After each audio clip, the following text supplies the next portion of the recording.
नमस्कार दोस्तों, आप देख रहे हैं द हिंद 24 न्यूज। मैं हूं आपके साथ एकांशा सोनी। चलिए नजर डालते हैं आज की मुख्य खबरों की ओर। शरीर के रोगों को दूर करने के लिए योगासन एक महत्वपूर्ण शारीरिक अभ्यास है, यानी नियमित योगासन से कई बीमारियों से बचा जा सकता है। अब योग का चलन पूरे देश में फैल गया है। हालांकि अब घर के माता पिता से लेकर उनके बच्चे भी योगासन से जुड़ रहे हैं। इस बार नादिया कृष्णानगर की मां और बेटी ने श्रीलंका के कोलंबो में जाकर सिल्वर और गोल्ड जीतकर अनोखी मिसाल कायम की। हालांकि न सिर्फ उन्होंने सफलता हासिल की, बल्कि योग प्रशिक्षण केंद्र के शिक्षक ने रजत पदक भी जीता। विशेष रूप से बख्शी पारा, कृष्णानगर वहलपुल निवासी चंपा हल्दर और उनकी छोटी बेटी आर्याही हल्दर ने आस्था प्रशिक्षण केंद्र कृष्णानगर नादिया के लिए एशियाई विशिष्ट योग प्रतियोगिता में भाग लिया, जिसमें विभिन्न एशियाई देशों के प्रतियोगियों ने भाग लिया। मां चंपा हाल्दा ने एक के बाद एक कदम बढ़ाते हुए रजत पदक अपने नाम किया, जबकि लड़कियों ने 2 प्रतियोगिताओं में भाग लिया और स्वर्ण पदक अपने नाम किया। योग प्रशिक्षण केंद्र की मुख्य शिक्षिका बिपाशा मुखर्जी ने भी प्रतियोगिता में भाग लिया, फिर कई राउंड की प्रतियोगिता के बाद रजत पदक जीता।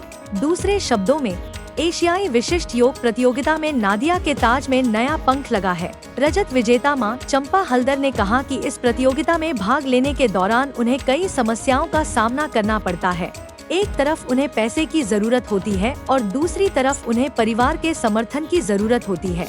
हालांकि अपने परिवार के समर्थन के बावजूद वे आर्थिक समस्याओं से जूझ रहे थे, फिर भी वे पीछे नहीं हटे और इस प्रतियोगिता में भाग लिया। हालांकि उन्होंने कहा कि उनके पति ने काफी हिम्मत दी है।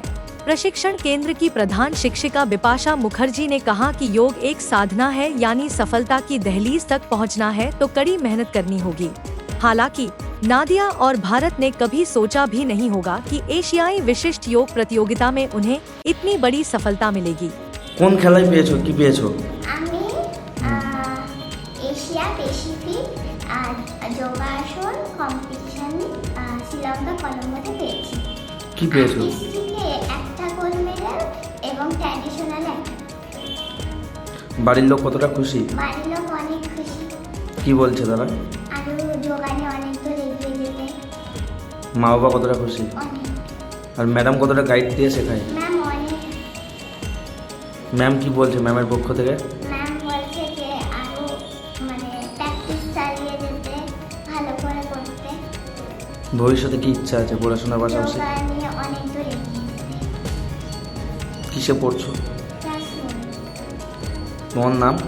আঞ্জলি হালদার। কোন স্কুলে পড়ছো? Holy Family Girls Primary School. দিদিমণিরা কতটা খুশি স্কুলে? অনেক খুশি। ঠিক আছে। পেয়েছো দিদি? এশিয়া প্যাসিফিক যোগাসনা কম্পিটিশন কি পেয়েছো? শ্রীলঙ্কা কলম্বো। কি পেয়েছো? আমি সেকেন্ড পজিশন পেয়েছি ট্র্যাডিশনাল। সোনা না গোল্ড? Silver medal. কতটা খুশি? ভীষণ ভীষণ খুশি। বাড়ির লোকজন কতটা খুশি? আমার এই যোগাসনের পেছনে দুজনের অবদান খুবই গুরুত্ব। যেটা হচ্ছে এক হচ্ছে আমাদের ম্যাম টিচার বিপাশা মুখার্জি, আর এক হচ্ছে আমার হাজব্যান্ড, যার সাপোর্টে আজকে আমি এখানে যাই। ম্যাম আমাকে প্রচুর প্রচুর গাইড করেছে। উনি আমার জন্য অনেক অনেক সময় দেয় এক্সট্রা করে। উনি এই বয়সেও আমি যে এতদূর খেলতে পারবো ওনার জন্য সেটা সম্ভব। ভবিষ্যতে কতদূর যাওয়ার ইচ্ছা আছে দিদি? ভবিষ্যতে আমি যোগাটা আমি এতটাই ভালোবাসি, আমি যোগাটা নিয়েই এগোতে চাই। আর আমার হাজব্যান্ড ও ভীষণভাবে কষ্ট করে এই জায়গাটা আমাকে এতটাই সাপোর্ট করেছে যে ওর জন্য আজকে আমি খেলতে পারছি। এরকম সত্যি আমি ওকে পেয়ে গর্বিত। আর আমার টিচার বিপাশা মুখার্জি, ম্যাম কতটা গাইড দেয়? ম্যাম ভীষণ গাইড দেয়। ম্যামের জন্যই আজকে আমি খেলতে পারি। ম্যামের গাইডেই আজকে সব কিছু। তোমার নাম? আমার নাম চম্পা হালদার। বাড়িতেও আঁকা খাই, কিন্তু আমি যোগাসনের প্রতি এত বেশি আগ্রহ, আমি এদের টাইম দিয়ে করিয়ে যাই যে কতটা নিতে পারে আর ততটাই আমি দিতে পারি। আমার 100% ওদের উপরে ইয়েটা থাকে যে যোগাসনে করবো আরও ভালো। এবং এরা কোন খেলায় কি পেয়েছে? আমরা গেছিলাম কলম্বো শ্রীলঙ্কাতে এশিয়া প্যাসিফিক যোগাসন প্রতিযোগিতা ছিল। সেখানে আমাদের দেশের প্রচুর প্রতিযোগিতা ছিল, তার সঙ্গে শ্রীলঙ্কা ছিল, তাছাড়া আরও আদার্স দেশ, যে পাকিস্তান, বাংলাদেশে খুবই অল্প ছিল, ভুটান, নেপাল, হ্যাঁ, আরও আশপাশে কিছু কান্ট্রি মিলে এই প্রতিযোগিতা হয়েছিল। তা আমাদের দেশের সংখ্যাটা একটু বেশি ছিল, যেহেতু কাছাকাছি এটা ছিল, আর কলম্বোর অনেক ছিল। তাদের মধ্যে এরা কম্পিটিশন করেছে, খুব ভালো করেছে, খুব ভালোভাবে খেলেছে।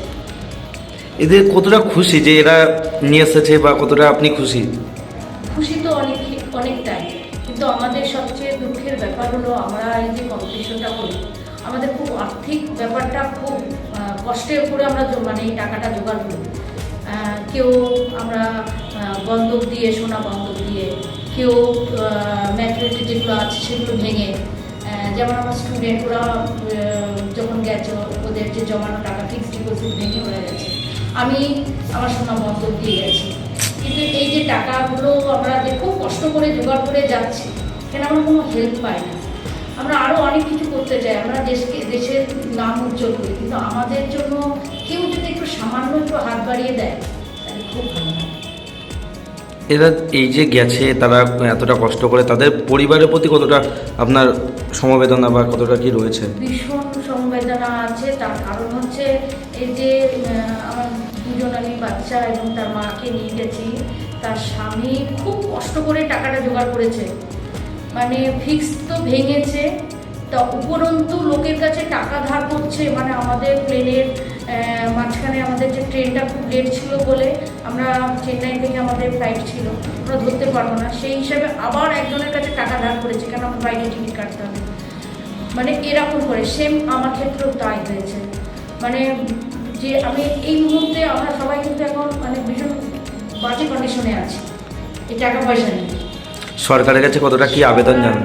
সরকারের কাছে আমার একটাই আবেদন, আমাদের একটু সাহায্য করতে। যোগাসনটা এত লোকের তো উপকার হচ্ছে, শুধু কম্পিটিশনটা তো আমরা যেমন করছি তেমন তো লোকে সুস্থ হচ্ছে ভালো একটা জায়গায়।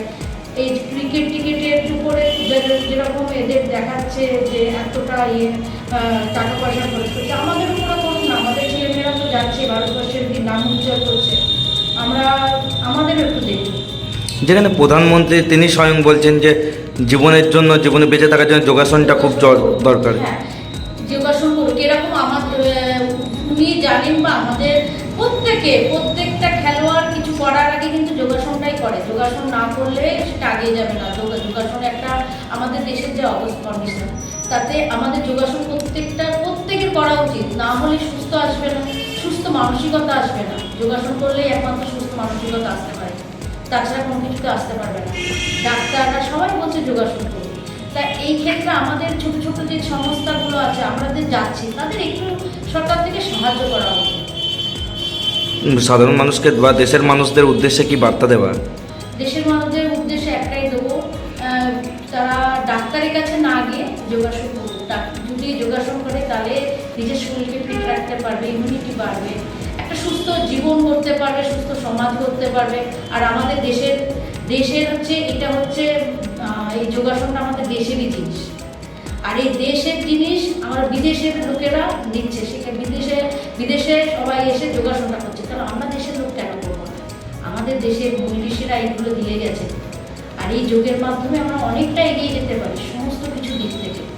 একটা সুস্থ মানসিক জীবনযাপন করতে পারি, একটা সুস্থ সমাজ গড়ে তুলতে পারি, সেখানে যোগাসনের খুবই প্রয়োজন, সেটা করা উচিত। দিদি, যেখানে যে দেশে বিরল রোগ ছড়িয়ে পড়ছে দেশের বিভিন্ন প্রান্তে, যে মানুষদের যেখানে একাগ্রতার রোগ দেখা যাচ্ছে শরীরে, কতটা কি ফিট থাকবে না থাকবে তার উদ্দেশ্যে কি বার্তা দেবেন? একটাই কথা বলবো, যেখানে আমাদের মাঝখানে 2019-20 করোনার ভীষণ মানে মহামারী সক্রিয় হয়ে গেছিল, সেখানে সমস্ত কিছু খেলার জায়গা বন্ধ হয়ে গেছিল, একমাত্র যোগাসনই ছিল যে একমাত্র সেখানে।